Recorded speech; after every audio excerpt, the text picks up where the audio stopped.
Oui, alors pendant que je suis là, hein, il pleut dehors.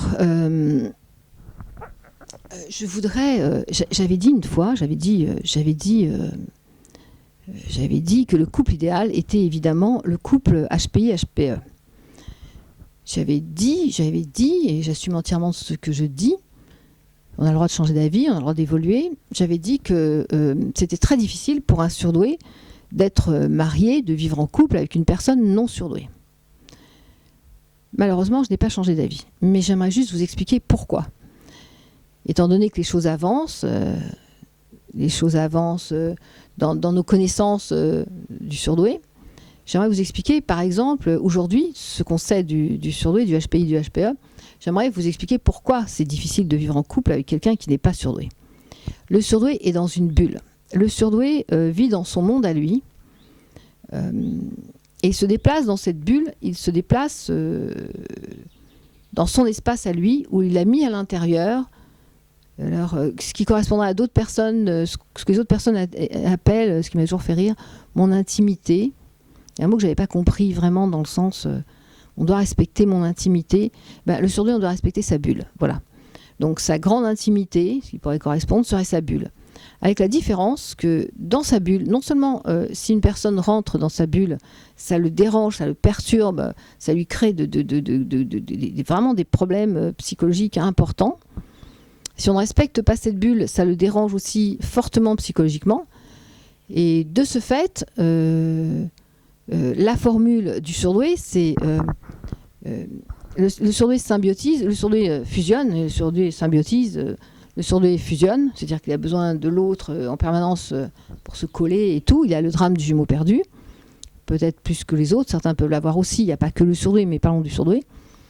Et si vous voulez, le fait d'être dans une bulle, de dire à l'autre viens, et après de dire oh là là, ici non, ici tu passes pas, ici c'est mon espace, tu respectes mon espace, devient extrêmement difficile pour les personnes. Comment vous voulez fusionner avec quelqu'un tout en lui disant non, n'occupe pas mon espace.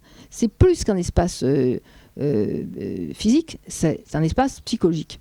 C'est un espace psychologique qui est très important, où le surdoué a besoin de se concentrer. Il a besoin de se replier sur lui-même pour aller chercher le meilleur de lui-même. Il a un fonctionnement évidemment complètement différent des autres personnes. Il est tout le temps dans la réflexion, donc il a besoin à un moment d'être posé dans sa bulle pour pouvoir respirer, se retrouver. Voilà. Les autres personnes en ont besoin, mais chez le surdoué, on est dans du vital. On est dans si ça n'existait pas, le surdoué serait en danger, mais même... sans vouloir vous effrayer, mais vraiment en danger de ne pas pouvoir vivre. Voilà. C'est dit, en douceur, mais c'est dit. Et voilà, et c'est ce qui va perturber ce surdoué, c'est que si on rentre dans sa bulle tout le temps, on le met en état de stress permanent. C'est comme si on empêchait une personne de réfléchir tout le temps, d'être avec lui. Qu'est-ce que tu fais, pourquoi tu viens pas, viens, qu'est-ce que tu fais. Voilà. Et le surdoué, il y a un moment, le surdoué est quelqu'un qui prend les informations. C'est-à-dire que vraiment la caractéristique du surdoué, c'est de tout voir. De voir là, il y a de la tempête, sur la Normandie, il y a du vent, je me suis réfugiée dans le chalet, il y a, pour être ensemble. Et on voit la tempête, on voit les arbres qui bougent, on voit la pluie, on voit la lumière allumée à droite, on voit la caméra, on voit ça, on voit les pieds, on voit... Voilà. C'est constamment de la surinformation qu'on n'aurait pas besoin. Et voilà, donc on pourrait se concentrer sur la vitre, sur le champ ou sur le ciel, tandis que le surdoué, lui, il a toutes les informations qui viennent en même temps. Donc quand quelqu'un vient dans sa bulle et qu'il est en surcharge, alors à ce moment-là, il est dans le stress permanent. Il peut plus se détendre, il peut plus se reposer, il peut plus dormir. Donc le problème, il se situe à ce niveau-là. Quand vous êtes avec une personne normale, entre guillemets, c'est-à-dire non surdouée, cette personne va vous demander alors, qu'est-ce que tu fais, tu veux qu'on fasse quelque chose ensemble? C'est ce discours qui, pour nous, malheureusement pour nous, mais qui pour nous est un discours très particulier qu'on a du mal à comprendre. Je n'exagère pas du tout. C'est-à-dire que le surdoué vit du ressenti. Il n'a pas besoin de poser la question à quelqu'un puisqu'il va ressentir la personne. Il va sentir qu'est-ce que la personne a besoin, dans quelle émotion elle se trouve. Tout le temps, oui, tout le temps. Donc le surdoué ressent. Ça me rappelle quelqu'un à la télévision qui disait non, mais attendez, arrêtez de m'expliquer, laissez-moi ressentir. Voilà. C'est-à-dire que le surdoué, il faut qu'il ressente les choses. Donc, on ne peut pas lui poser une question parce qu'il est constamment dans le ressenti. Alors, il faudrait dire à un surdoué, qu'est-ce que tu ressens? Est-ce que tu te ressens bien ce matin? Est-ce que tu te ressens de prendre un café ou de faire une promenade? Ou est-ce que tu ressentirais de faire du vélo? Le problème, c'est que le surdoué, il ne peut pas se projeter. Donc, ça devient très compliqué. C'est cette vie à deux que j'essayais que j'avais peut-être été un peu rapide, même si je suis encore aujourd'hui. Mais c'est cette vie-là qui, au bout d'un moment, devient insupportable pour le surdoué. C'est pour ces motifs que on en parle beaucoup, on parle beaucoup des surdoués, et que voilà, une belle rencontre avec un surdoué, c'est comme, je sais pas, j'arrive pas à trouver l'équivalent, mais c'est rencontrer son semblable, c'est rencontrer quelqu'un qui ne va pas être dans quelque chose de différent de lui. Quelque chose qui va être plus simple à vivre, même si, alors, deux surdoués, chacun dans leur bulle, respectent l'espace de l'autre, puisqu'ils ne veulent pas être envahis dans leur espace. Ce qui fait qu'à un moment, c'est deux bulles qui se dessinent, où ils vont être ensemble et fusionnés dans leur bulle, dans les deux bulles qui se mettent ensemble, mais dont l'un ne va pas empiéter sur l'espace de l'autre, et vice-versa. Ce qui fait que quand vous voyez un couple de surdoués, ce qui est étonnant, c'est que les deux étant paternalistes, donc ça fait des fois des conflits un peu comme ça, un peu deux têtes ensemble, c'est un peu compliqué par moment, mais bon, c'est ça aussi, ça fait partie du couple des surdoués. Mais aussi, ce sont des personnes qui savent vivre en grande liberté. Je ne sais pas comment vous expliquer.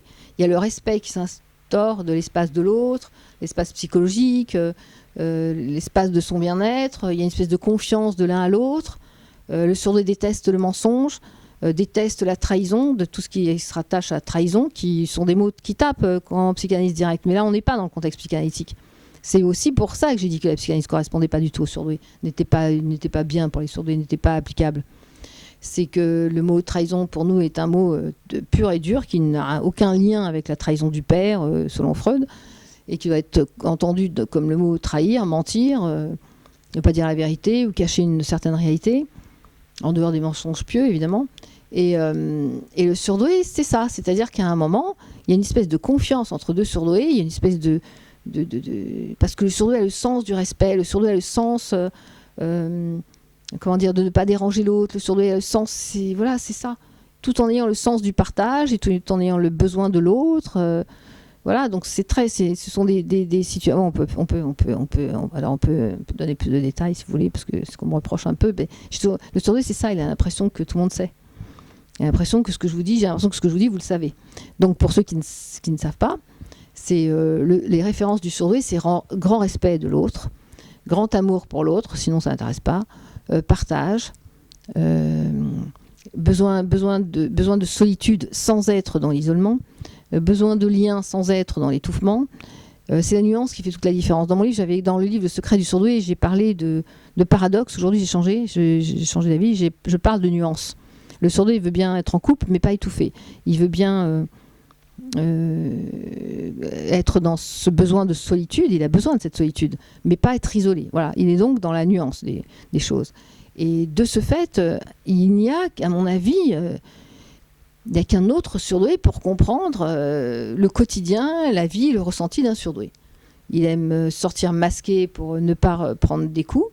Il aime, alors on l'a vu, HPI, réussir. HPI, j'y arriverai pas, mais j'essaye quand même et je m'arrête là où je peux.